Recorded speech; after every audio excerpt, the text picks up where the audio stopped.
Jangan lupa like, comment, and subscribe channel YouTube TVRI Bengkulu dan nyalakan lonceng notifikasinya.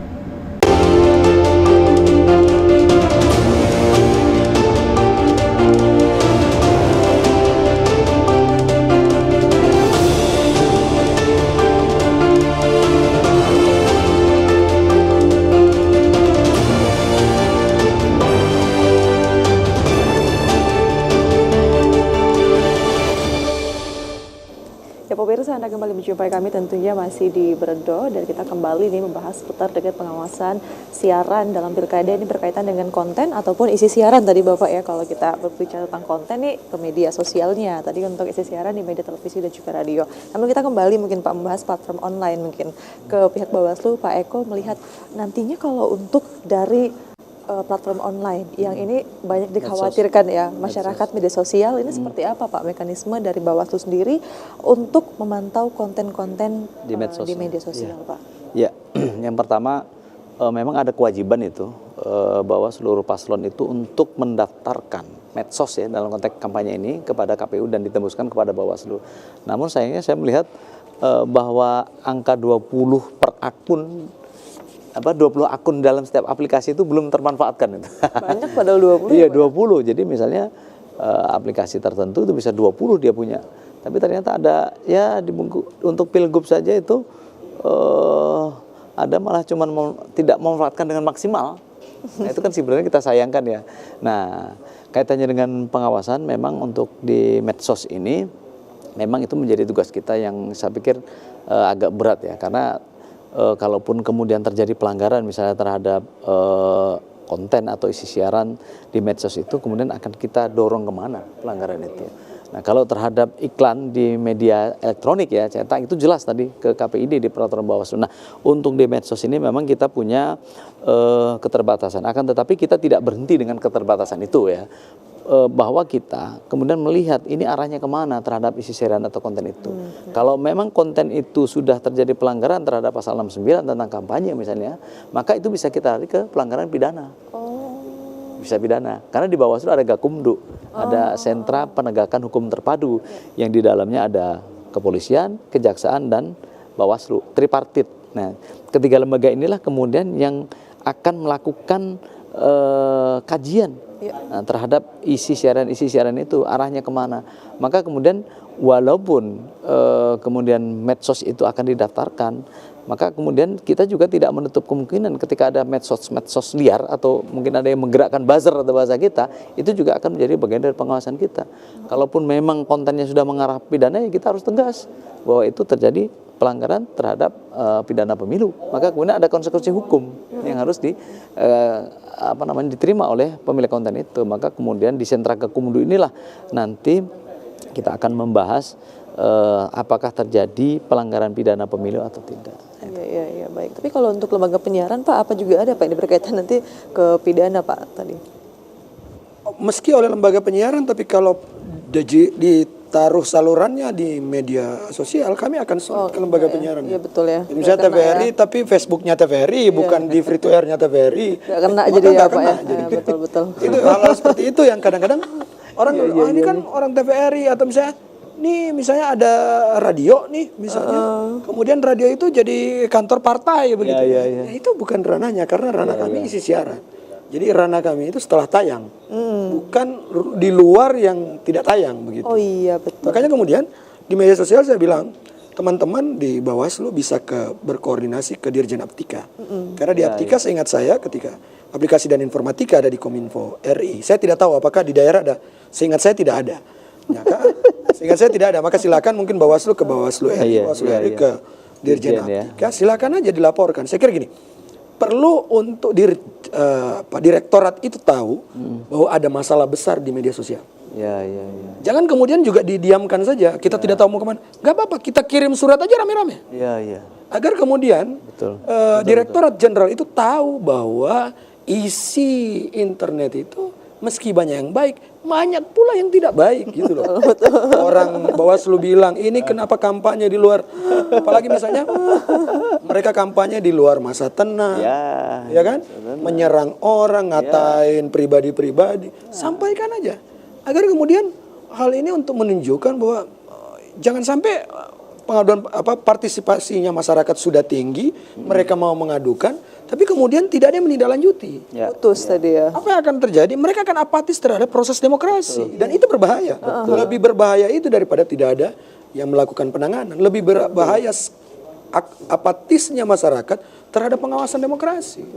Jadi tetap harus ditindaklanjuti. Urusan nanti mau jadi seperti apa, nanti biar kita yang ribut sama direktoratnya begitu.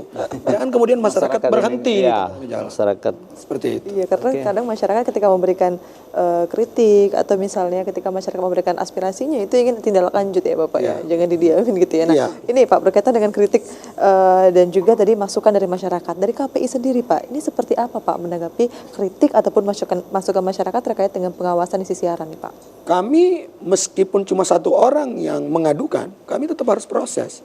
Karena itu jaminan undang-undang. Jadi kami ini menerima aduan setiap hari dan menindaklanjuti aduan. Pernah ada salah satu aduan gara-gara ada suku tertentu kesinggung begitu. Dan cuma satu orang yang mengadukan itu gara-gara talkshow-nya lagi asik, kemudian dia ngomong begini, di daerah A, dia sebutlah daerah itu. Itu di sana biasa aja tuh yang namanya kumpul kebo. Nah si suku ini tersinggung gitu. Orang itu nonton dan dia tersinggung, dia kirim surat, dan kami sanksi lembaga penyiarannya. Sekarang lembaga penyiaran harus tambah hati-hati karena ada namanya sanksi denda, baru selesai kami. Sanksi denda. Ada namanya sanksi denda. Sanksi denda itu dimulai di diskusinya itu sampai 1 miliar, ada yang dimulai dari 75 juta rupiah sampai 1 miliar. Itu juga menjadi sesuatu yang kami sedang pertimbangkan kalau memang memungkinkan untuk kita kenakan ke lembaga penyiaran. Kalau memang sanksi tertulis, ya udah kita denda aja. Nah biasanya ini menjadi diskusi tertentu. Kami menindaklanjuti semua aduan. Tinggal kita pilih mana ini wilayah yang ada lembaga penyiaran. Ini harus kami teruskan ke Dirjen Aptika karena berhubungan dengan konten media sosial begitu. Kami teruskan kepada Aptika, dan silakan Aptika yang akan memutuskan, Kominfo yang akan memutuskan. Nah, ini ada angin segar karena kami dengar-dengar rencananya Ketua Komisi 1 Ibu Mutia Hafid yang akan jadi Menkominfo. Ini lebih luar biasa karena beliau di Komisi 1 sangat memahami betul penyiaran dan aplikasi teknologi gitu. Iya, baik. Nah, artinya tadi kan kalau misalnya setiap daerah ini Bapak ya, artinya setiap daerah ke KPID-nya kemudian dinaikkan ke KPI. Nah, itu bentuk filterisasi seperti apa Pak? Karena banyak Pak aduan-aduan dari masyarakat tuh Pak. Tentu kami akan verifikasi siapa pengadunya.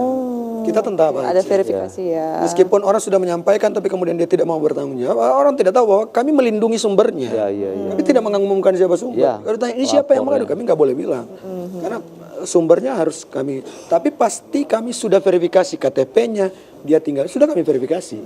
Begitu. Kami tahu siapa orangnya, nomor teleponnya, tapi pengadu itu tidak di fait accompli, tidak kemudian tidak, tapi dia sudah menyiapkan nih buktinya, kan di kami harus ada bukti siarnya, ada bukti postingannya segala macam, itu pasti ada di kami. Oh iya betul ya, harus ada fakta-faktanya yang harus ada fakta, nggak boleh fitnah juga.